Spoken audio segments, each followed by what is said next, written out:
Hello. This is the Zach Moore podcast. Episode I don't remember. Is there a certain point that you get to in podcasts? And I know I've only done at least a dozen, at least 12.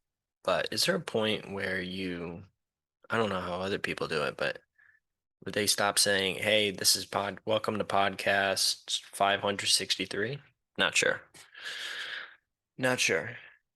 But thank you for joining in. Thank you for listening. Right off the bat, thank you so much for everybody who watched the last episode. It's it was a really fun conversation that I had with my good friend James McCauley. Um, and it was also my wedding anniversary too. So that's a cool little tidbit about it on the recording date. But yeah, today I kind of wanted to talk about a couple of things, by a couple mainly two things. And I wanted to talk about TV shows to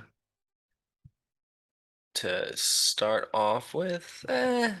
TV shows. The other is Twitter.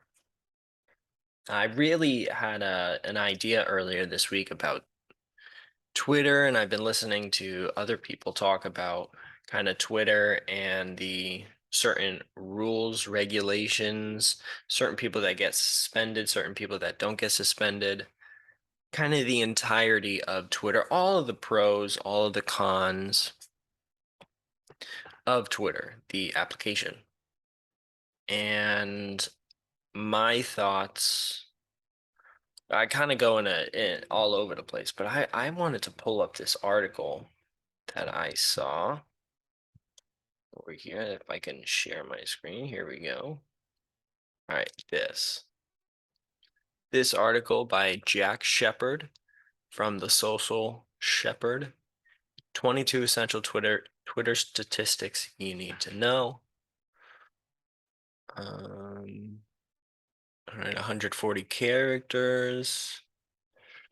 Here's one that I don't get. While Twitter has given users the ability to use 280 characters in a single tweet, um, I've never seen that. I've never gotten that unless it's a setting that I haven't put in. But anyways, here's the article. 15th most popular social network.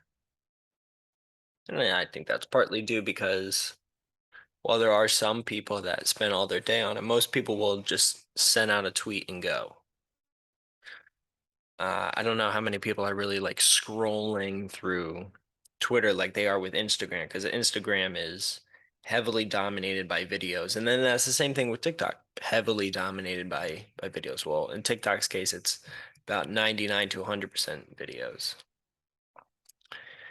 And here's another thing about Twitter. 48% users use it to get news. I use it to get uh news, and then any of the radio shows that I do that get posted, I repost them.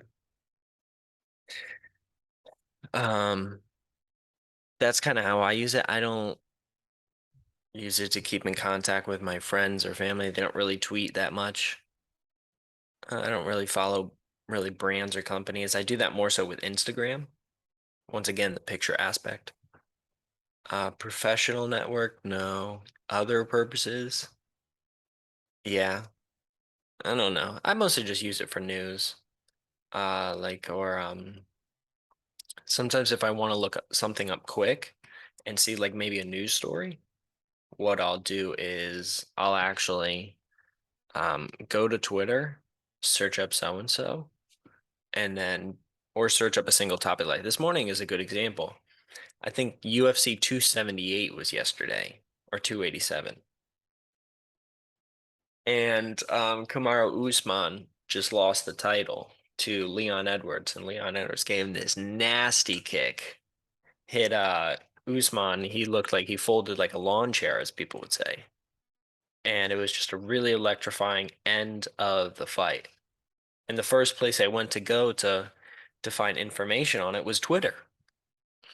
Because the thing that I like about Twitter is I was able to search up either the first thing I did was UFC, and I just typed in UFC, and then the number came up, and then I just clicked on it. And so I'm super. And then from there, I was like, okay, I see Leon Edwards walking around after the knockout, but I want to see the knockout. So I just kept scrolling, scrolling, scrolling, and I also went over to videos because I wanted to see the video. And sure enough, like 5 or 6 posts down, there was a video of it, and I was like, whoa, very cool. And that's probably one of my favorite parts because on Instagram, I feel like you can do that. But I just feel like it's if somebody's gonna put out a video of it, it would be on Twitter because like it's more of like getting the information out there. Whereas Instagram, it's more come to my page and look at my stuff. That's kind of how I see it. And let me go back to the share, back over here. Boom. All right, Twitter usage statistics. This is one that I found super interesting. In the globe, 396.5 million users, which is very cool. Twitter sees about 206 million daily active users. So I guess that would be me. I can actually pull up the screen time on my phone and see how much screen time Twitter gets on my phone because I do tend to do a lot of stuff with screen time. So let's go to this week. My most used. So here's one of the things that I will say. Um, I don't. I set limits on my phone. Let me stop the share too, so you can see. I do put limits on my cell phone, so you can see a 2 hour limit, and that's across 3 apps. That's Instagram, TikTok, and Twitter. Yeah, Instagram, TikTok, and Twitter. I set a 2 hour limit, and that's every day. That's not per the whole week. But Instagram last week was my number one, 9 hours and 9 minutes. This is the entire week. And TikTok 4 hours 9 minutes. Twitter's 3 hours 26 minutes. Because like I said, I use Twitter mostly to just go see if something's happening or see what's going on, and then jump, get out of there. Sometimes I see some crazy tweets that people have done or something like that, but for the most part, it's just go on there to look up a quick story or something like that, and then just leave. Instagram is where I spend the majority of my time, just because I like the display of it. I like the app layout. I really do like it. There is that I do like. So yeah, that's kind of what I do. And then you look at YouTube, 14 hours, 32 minutes last week, because that's where I watch all my podcasts. That and Spotify. Spotify was 8 hours. I barely listen to music. Barely listen to music. I took Apple Music off my phone because I didn't want to pay for it because I wasn't really using it. I don't mind the ads with Spotify. If I'm running or sometimes when I work out I'll play music, but for the most part it's podcasts or talk shows or whatever. So let's go back to this article. All right. 500 million tweets are sent a day. Man. US adults spend an average of 6 minutes per day on Twitter. Yeah. Yeah. Yeah. Data is shown in the US an average. Yeah. I mean, I feel most people go to Twitter to look at it, scroll down because it's a lot of reading. It's not a 30-second thing. It's a lot of reading, so you have to use your eyes a lot more. And I feel like it takes a lot of attention to go tweet after tweet and pay attention. Social networks average time spent in the US. Yeah, you look at Facebook. I don't really know. Age 18 plus. This is very crazy. 2020 and 2022 definitely are the Two biggest ones. Facebook's starting to lose a little bit right here while Instagram is starting to gain. Um, I don't know how TikTok's seven right there, but it's also counting in all the older generation that is on Facebook. Using the platform monthly, only check monthly. Yeah, I feel like that's a lot of my friends. They never post on their things, but every so often we have a group chat and they'll send a funny video into it or they'll send a sports story into it. And we kind of talk in there. United States has less than 100 million users. Wow. I mean, there's only almost 400 million. I thought 100 of that would be America, but I'm wrong. 25 to 34-year-olds are most popular age. I feel like it's a lot of reporters who are putting stories out. Like you have Adam Schefter of ESPN, Ian Rappaport, those kind of people.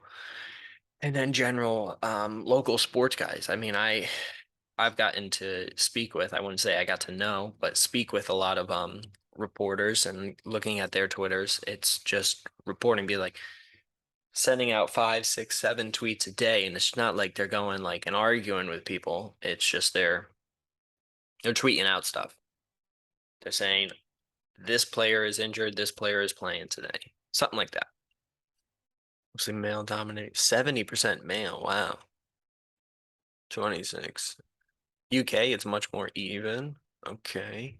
Global revenue was okay. So they're making a lot of money. They make a lot of money. People spend 26 million ads on Twitter. Okay. All right. That's enough of that. Here's what I wanted to say about Twitter. There is this idea that Twitter should be the town square. Twitter should be something that is open and anybody who can be on it, especially here in America, anybody who is on that platform should not be silenced for opinions that they share or opinions that they speak that other people don't agree with and some people find extremely offensive, out of the line, dangerous, and possibly violent. I'm not saying I agree with either side, but I'm just saying it's one of the big issues with Twitter or big conundrums that Twitter is having. And now you see people like Elon Musk looking to buy the platform. We'll see if that goes through. I'm not sure. But what I wanted to say about Twitter was I feel like there are two different ways to kind of handle this situation with Twitter. On one side, you can have the argument that, well, Twitter's a private platform. Twitter is a privately owned company. It can make its own rules and enforce them. It's Twitter's platform. They are able to say, hey, we have this rule in place. You can't do any of these certain things that are written out. And if you violate one of these, you're gone. But there's the other side, and there might be more than one other side, but this is another one that I've thought of. As a company that's operating in the United States of America, obviously the app goes all over the world, but it's headquartered and most of its business is done in the United States. Maybe it should have to abide by the First Amendment of the United States, which says freedom of speech shall not be infringed. Obviously, if you incite violence, if you dox people, all that stuff, I believe it's illegal. Still, you can't incite violence and certain things like that with your speech. That's not protected under the First Amendment. There are multiple ways that you can approach this. Those are two that I think are really interesting to talk about. Should Twitter be able to make its own rules and enforce them? And if you don't like it, you can buy the platform? Or should it be that since Twitter is in the United States of America, it should have to abide by those rules. I'm not sure. You let me know. I feel like Twitter is one of those applications that is very, very tightly debated. You don't have this issue with Instagram where people are, I mean, yeah, each app has their own problems, but I feel like it's mostly Twitter where you're like, hey, this person tweeted something and like it wasn't even that crazy and they're banned for life and they can never come back on the platform. Like they just tweeted something, it's words. It's not a video of them doing something insane. And there are videos on Twitter of horrific things, pornography, all over Twitter. But once again, there's the argument. It's Twitter's app. They're allowed to have their own things. And if people don't like it, they don't have to use the platform. Or is it, hey, you're a business operating in the United States of America. We're going to have you abide by the First Amendment and let people speak their minds. Doesn't matter what they say. They say they can hate another person, but there are certain lines. But for the most part, people are allowed to say what they want to say. Interesting. Interesting. I don't know. I don't know the answer. And obviously, there are more ways to go about this than that. But I do think that Twitter is an interesting app. It's one that I don't really know the answer to, like I've said. I would like to see some other people buy it. I think the user interface has kind of stayed the same, like just the scrolling, just like that. That stayed the same, and like you can only do light and dark mode, and it's only in blue. I don't know. I would like to see some new features come to it, so it might be exciting for another person to buy. But let me know your thoughts. Moving on to the next thing, The Sopranos and Breaking Bad. I wanted to talk about these real quick because I'm a very, very, very, very big fan of The Sopranos. I maintain that of the shows that I've watched, it's my favorite, and I also think it's right up there, if not the top, at the best done shows. I'm talking about from the cast, the supporting acts, but the camera shots, the storylines. I think it's the best show that I've ever watched. And I will talk about Breaking Bad, which is another show that I've watched. But I wanted to talk about the difference that I liked and similarities that I saw between these two shows. Because I mean, if you look at Sopranos, let me pull up their cast. I mean, one thing that I think of right off the bat after seeing many of these actors and actresses is a lot of them were in Goodfellas. That was one of the things that I remember. I remember seeing Michael Imperioli, who plays Christopher Moltisanti. I remember seeing him in Goodfellas, and when I first watched this show, I was like, "Oh, what? Really? He's in this show?" And I mean, there's a lot of familiar faces and people that you can recognize, but I have to. I just want to talk about some of my favorite characters from this franchise, and also the actors and actresses that I thought were the best played roles, and it definitely overlaps with Breaking Bad. I would say the best actor and actress in terms of the roles they played. Obviously, you're going to say James Gandolfini, obviously, but I think Ida Turturro or Janice Soprano and Silvio Dante, played by Stephen Van Zandt. Those are my two favorite performances of the series. And it's very similar to Breaking Bad. Janice, on the one hand, is one of the few characters that I've seen in a TV show where I cannot stand them. I find myself yelling at the TV, being like, "You're a twisted son of a gun. You're a bad person." I get that with Janice Soprano from the story, and I bet Ida Turturno is a fantastic woman in real life.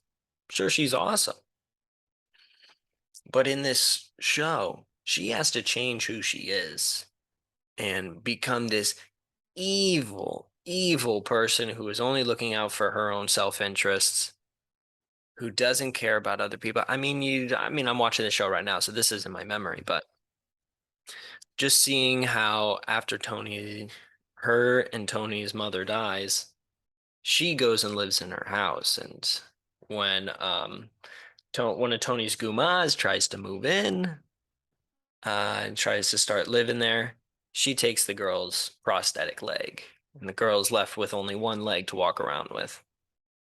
Like, that's crazy. And the reason that she did that is one, she's definitely mad about the whole house thing, but also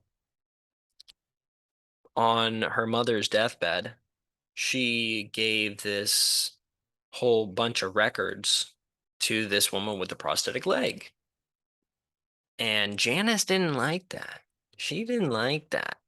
She was very mad. She was very mad, and so in response, she took the girl's leg. And she said, "Well, if some things would be given back to their rightful owner, maybe the leg would show up." And I'm watching this and I'm like, what? Just evil stuff. And then you see how I could talk about it for a very long time, but one of my she is one of my favorite characters. Her and Edie Falco, I think, are the two best females in this movie. You could also make a case for Tony's mom, Livia Soprano, played by Nancy Marchand. I believe that's how you say her name. But she's also another one that's like Janice, that's who's just awful. And I think it's really cool because you can see the similarities in Livia Soprano, Tony Soprano, and Janice Soprano. You can see how they get a little thing from their mom. And I think that's super cool because it's a TV show. And they did really well with the characters in that aspect. And then the other person that I like, I think is for own reasons, Steven Van Zandt. I think he did besides Tony, obviously, I think he did my favorite um performance. Look at this right over here.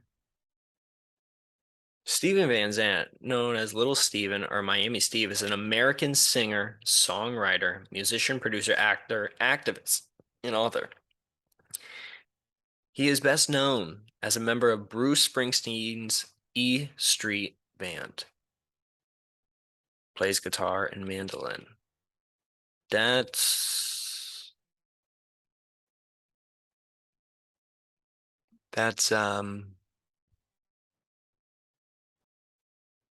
here, let me stop the share. That's why I think this part is crazy because once I realized that,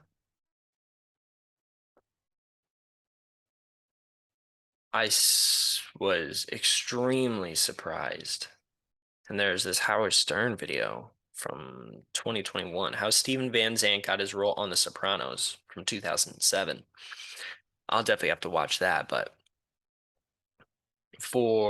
so I don't know if he went to acting school or did any acting classes or anything like that. But for somebody who's in a band with Bruce Springsteen, I mean, you're probably playing arenas all over the country, all over the world, possibly.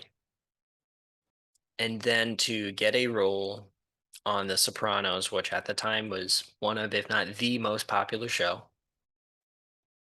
But not only that, you also had to play in a band. I mean, did he take a break from tour? Or were they not touring? Were they not playing at the time? I am not sure, but his character is pretty much like the right-hand man to Tony Soprano. Like right up there in the mob, the mafia, whatever they are. And his character is phenomenal. I mean, he has his own things where he's like, Tony's sick after he gets shot by his grandfather. And you got Stephen Van Zandt, who's like, I don't want to rock the boat or I don't want to try and take over Tony. His wife is like, why don't you try and move up a little? I mean, if Tony's away, that means you'll be able to be right there. He's like, it's not my time yet. It's not my time yet. Gonna get, we're gonna get Tony better and all this other stuff. And he's like having a really hard interactions with all these people coming to ask him, be like, this guy owes me this much. And then the guy that owes him that much says, no, I owe you this much. And he just gets so out of his head trying to find a solution to this because he's like, what? I don't know. I don't know the answer. You do this, you get that much, whatever. And he hates it. But not only that, throughout the entire thing, there are multiple times where he does these big grand performances in front of an entire group of people. And like the thing that he does from the Godfather, he's like, they take me out and I pull them back in. Like I think that was like in the first season that he did, and everybody's laughing and stuff like that. Like, he's a very big part of the story. I guess I wasn't a great example of that, but that's just something that I remember that was throughout the course of the show a big factor. I mean, he's the right hand guy to Tony, and he's probably in the top three, top four of people who get the most amount of screen time and have the most amount of lines. That's probably my guess. He's fantastic, fantastic, and especially because he's not a traditional actor. He's a musician, and that's why I love those two characters. I mean, it's so interesting and intricate, and everybody's changing, and nothing's the same. Love the show. Love the show. But now over to Breaking Bad. I really, really liked this show as well. A lot of people would choose this show over Sopranos, and I get it. But the one person I wanted to talk about was Anna Gunn, who plays Skylar White. This is one of the very few shows where, even more so than The Sopranos, where there was a character that I had a general, or a genuine, I should say, not a hatred of, but dislike. I disliked this character in just about every way possible. I thought she was annoying. I thought she didn't know what she was talking about, and she acted like she did. I felt like Walter White, played by Bryan Cranston, has cancer, and he's trying to get enough money so he can make it or pay for treatment and that kind of stuff without having to let his family know because his family's having so many issues, he doesn't want to add to it. And he's a good guy. He's a nice guy. And he's very smart. But his wife is just creeping closer and closer to figuring out what he's doing. And as a viewer, I didn't want her to do that. I didn't want her to find out what Walter White was doing. And she just kept asking these nagging questions. She was always nagging. She was one of the most frustrating characters of any show that I've ever seen. And you're like, no, don't get closer. Don't get closer to finding out what he's actually doing. She sees Jesse Pinkman, played by Aaron Paul. She sees, she starts getting closer and closer. She almost discovers the entire operation because if she discovers that her husband and this high school dropout are dealing meth and making millions of dollars, she's going to tell her brother. Hank Schrader, played by Dean Norris, who's I think with the DEA. I think he's a DEA agent. She's gonna tell him, and he's gonna bust up the whole thing. And meanwhile, this guy's already getting close to what he calls this giant, super well-known guy that's dealing this crack, or not crack, dealing this meth. So he's closing in on Walter White. This is much later in the show, but you're just like, no, Skylar, please do not uncover this. I don't want this good guy, this good and bad guy, Walter White, from becoming a criminal and getting caught for his legitimate crimes. I'm not gonna lie to you and say that he wasn't committing crimes. He was definitely committing crimes, but the issue is, I would have rather to see him not actually be put in jail for it. I mean, yeah, he's hurt a lot of people and killed some as well. But it was just the character of Skylar White, where she was always over his shoulder looking over, and you always felt this anxiety when she would come on the screen, and you felt as though she's gonna mess it up somehow, some way. Walter's got his own stuff to worry about, and she's just adding BS to it, adding BS to it. And I think is even more so than Janice, one of those characters where you just hate because you can tell that Janice is much more of a bad person. Skylar is much more of an annoying person, but still, you just absolutely can't stand either of them.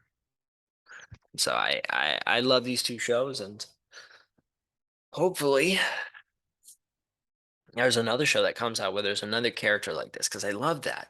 I love that an actor can become a completely different person and make you hate them, and they can become this thing where you're like, oh, I know what you're doing. You're saying this because you want to get this reaction, or you're manipulating people and you're doing these things. And it's something you can see clear as day, but they're just acting. They're not actually screwing these people over. They're not actually taking somebody's leg, but you're like, that's something a crazy person would do. And I just think that's one of the greatest parts of acting is these people who are able to change who they are. They could be the nicest person. I bet these are two very nice women. I bet they're the best. I bet they're fun to hang out with. I bet they're super nice. But they become these characters and you just hate and can't stand them at all. That's what I think, at least. That's my thought. I think that's going to do it for today's episode. I want to say thank you to everybody who will watch in the future, watching right now. Um, Thank you very much for the support. I don't know how many views we have on that other one. I know it's not about the views, but I don't want to be sitting in a room alone just talking to nobody. I want to have an audience and people that I talk with and interact with, because I don't want to be the only one who's just talking. I'm in an apartment alone talking to a computer screen right now, but it's going to get uploaded and other people are going to watch it. What I want to turn this thing into is sitting down and having conversations with people. Like with the Twitter thing, for example. I'd love to have a conversation where I have those two ideas. I'm not saying those are the only final two ideas. Those are two ideas that I have where I'm like, it could go this way or it could go this way. And I would love to have somebody on who could push back on those ideas and say, well, I actually think of this other idea where you would have these checks and balances and this and that other thing and things that I can't think of.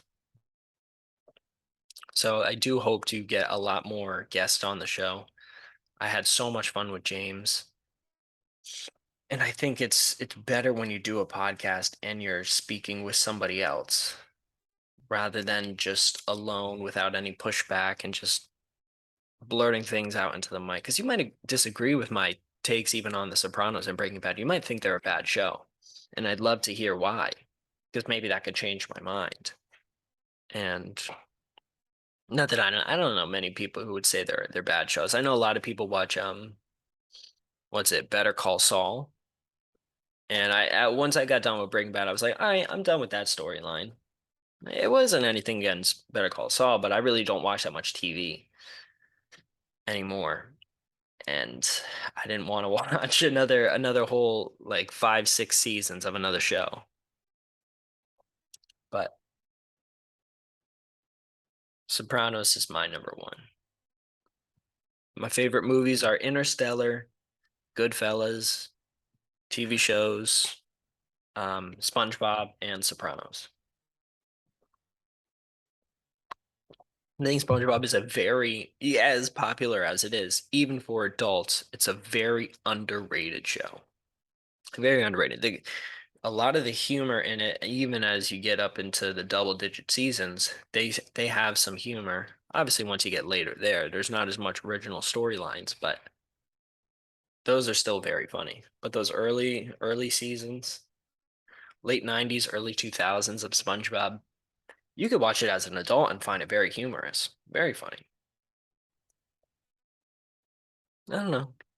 Definitely want to have more people on the show to so I can dialogue with them and hopefully get my mind changed because I don't want to have the same thoughts and opinions, be blurting the same thing out over and over again. That's not what I want to do with this.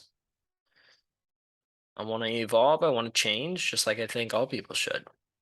Yeah, there's definitely some things that you can hold firm and keep the same opinion on for many years. I'm not saying you have to change everything every day, because I also think that's bad, but I think for the most part, you have to ask questions. If you have an opinion on something, whether it's political, whether it's a sports opinion, whatever, you gotta question it constantly because you ask yourself a question, well, why is Michael Jordan really the best? Is it because he won 6 championships? Hmm, maybe. I don't know. That was a big reason why I had that opinion. Okay. Well, Bill Russell won 11. Oh, yeah. Well, if I'm judging, but you see, you can kind of go through this train of thought where you're constantly questioning yourself and be like, why do you believe that? Or if you listen to, like, I listen to podcasts and there are people that I disagree with all the time, and they'll make a point, and I'll be like, well, they're wrong because, hmm, I don't know why they're wrong. I'm not sure. And then maybe I could be like, wow, they might actually be right. And that really helps to change my mind on many issues that I've had. That's one of the things that helped me, I guess not help, but one of the things that changed my mind about Michael Jordan was because I heard people tell stories. And I watched obviously a lot of his playoff games, mostly his NBA finals. But hearing people talk about like The Last Dance. Last Dance was awesome because I learned so much information about Michael Jordan. So I think it's really important for you to change your thoughts, change your opinions. I also think it's important to show love to people that you disagree with. So if you disagree with me, please show me some love. Thank you very much. Enjoy the rest of your day, your weekend. Thank you very much for listening. I really do appreciate it. I'll talk to you soon.